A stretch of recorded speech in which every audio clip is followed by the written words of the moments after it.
Kung nga pala si Ambit, mahilig magluto kaya ginawa ko itong negosyo.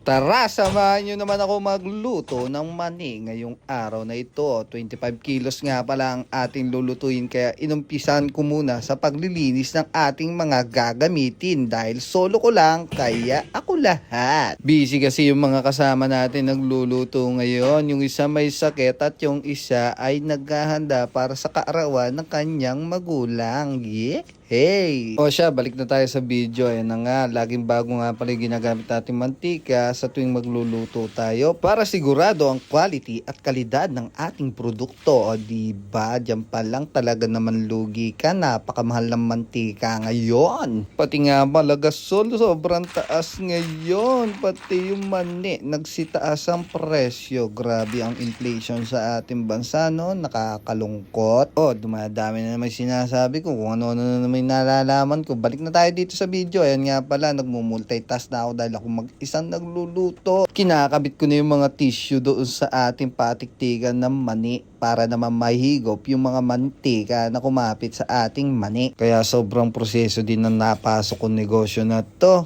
Hindi pwedeng may mantika yan kasi magpipinat butter talaga yan. Ganun pa man, kahit sobrang daming proseso niyan, ako'y natutuwa pa rin dahil sobrang daming repeat orders. Sa mga nakakatikim, alam nyo na po kung anong lasa niyan. Sobrang nasasarapan sila at paulit-ulit na bumibili. Hindi na nga daw kumpleto ang kanilang pagkain kung walang chili garlic dry ni Ambet. At hindi lang yon, yung mga reseller natin hindi na nahihirapan magbenta pa ulit dahil meron silang repeat orders. Yun ang pinakamasaya sa nagdidegosyo, yung binabalik-balikan ang iyong produkto. O diba, may nalalaman pa akong gano'n. Ang mahirap lang naman sa paggawa nito, yung pang-voice over. Grabe, pag-voice over. Kahit nangangabulol-bulol na ako, paulit-ulit ako. 1 oras ata o 2 oras ako nag-voice over para lang sa 3 minuto na ito.